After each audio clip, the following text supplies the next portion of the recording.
बघा ब्लाऊजला गळा कसा फिट पाइपिंग बसलेली आहे। तर या पद्धतीने पाइपिंग करायची आपल्याला। सुंदर पाइपिंग दिसते। तर नमस्कार, मी गीता। तर गीता फॅशन या चॅनल मध्ये आपलं सर्वांचं खूप स्वागत आहे। तर आज मी तुम्हाला दाखवणार आहे परफेक्ट पाइपिंग कशी करायची आपल्या ब्लाऊजला। तर तुमची जर पाइपिंग उलटते किंवा बारीक मोठी होते तर त्यासाठी काय टिप्स दिलेत त्या पुढे व्हिडिओ मध्ये कंटिन्यू करा। बघा हा पाइपिंग एकदम सुंदर आलेली आहे। आतून सुद्धा बघा एकदम फिनिशिंग मध्ये झालेली आहे। हे बघा। तर चला अशीच सेम पाइपिंग कशी करायची। सुरुवातीला मी पाइपिंग साठी पट्ट्या कशा काढायच्या ते दाखवते। तर आपलं हे कापड असतं, तर ही आडवी बाजू आहे आणि ही उभी बाजू आहे, म्हणजे इथून ताणलं जात नाही कापड।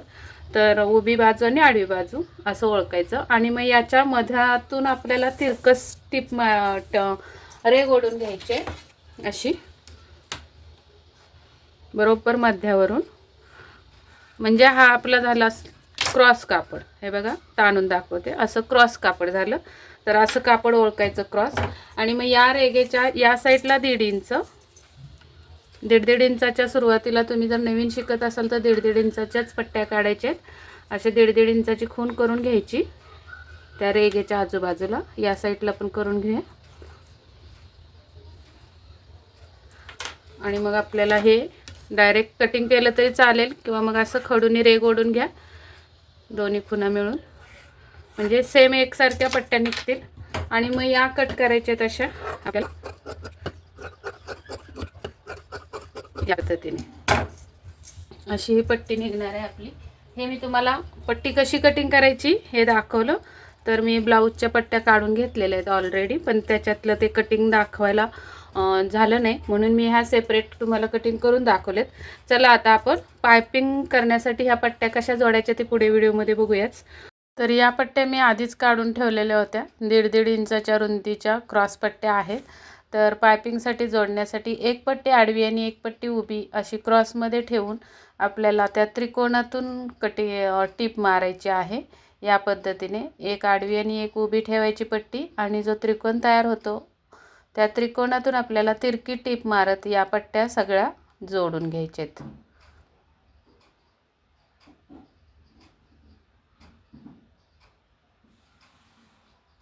आणि आता आपल्याला हे पट्ट्या जोडून झाल्यावर टिपच्या बाहेर जे शिलाई मार्जिन एक्स्ट्रा आहे ते आपल्याला कट करायचं आहे।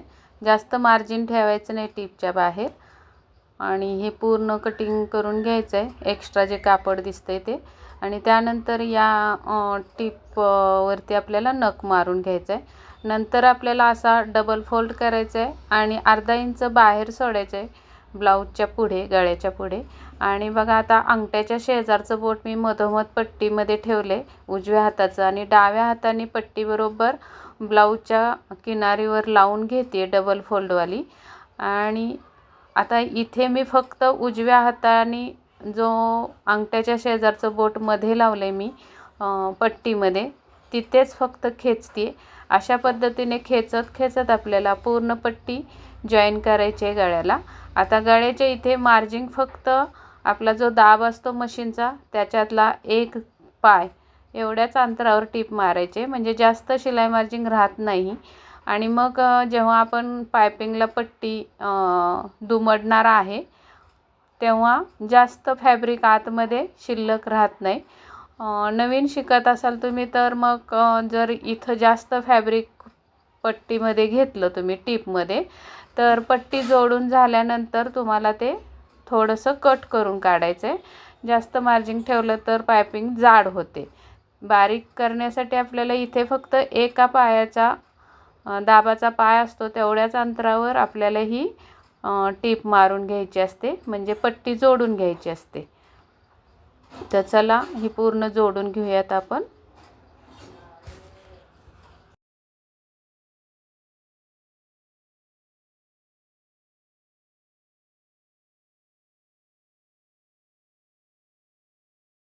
तुम्ही बघितलंच असेल मी ब्लाऊज अजिबात कुठेही खेचला नाही, फक्त एका बोटाने पट्टी मधोमध खेचून घेतले आणि अशा पद्धतीने पट्टी जॉईन केली गळ्याला पूर्ण।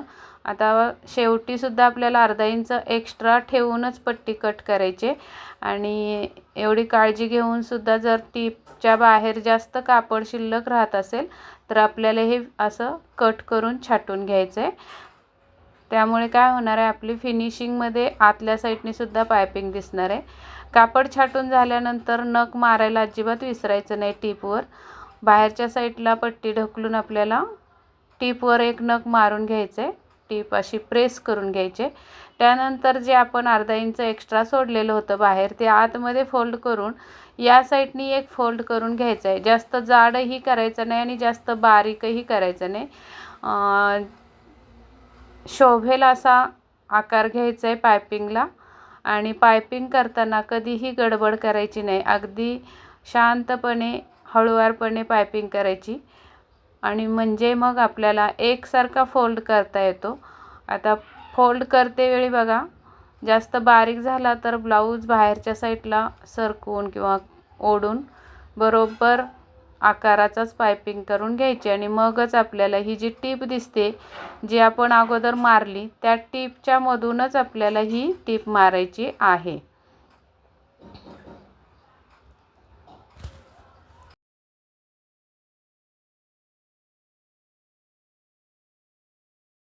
तर चला याच पद्धतीने पूर्ण पायपिंग आपली ही जोडून घेते मी.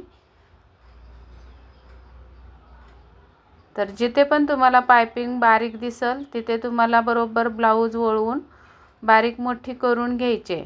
मोठी झाली तर कमी करायची आणि बारीक झाली तर मोठी करून घ्यायचे. हे सगळे बोटाचे हे असतात कलाकारी. बोटंसुद्धा आपली वळवायला लागतात, हात वळवायला लागतो व्यवस्थित आणि प्रॅक्टिस केलं तर खूप छान येईल. माझ्यापेक्षा छान येईल पायपिंग तुमची. प्रॅक्टिसवर भर द्यायचा आणि अजिबात गडबड करायची नाही पायपिंग जोडताना, कारण पायपिंगवरच पूर्ण ब्लाऊज नंतर निर्भर असतो.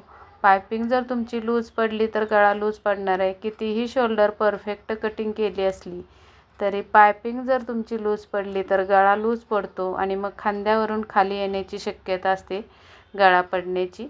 या पद्धतीने बरोबर अगदी व्यवस्थित मी जेवढी हवी तेवढ्याच आकाराची पायपिंग करून घेतलेले. आता इथे सुद्धा आपल्याला एक्स्ट्रा जो भाग दिसतोय पुढे तो आपल्याला जास्त वाटत असेल तर कट करून आतमध्ये फोल्ड करायचं आहे आणि मग व्यवस्थित फिनिशिंगमध्ये टीपला एंड करून टाकायचं आहे.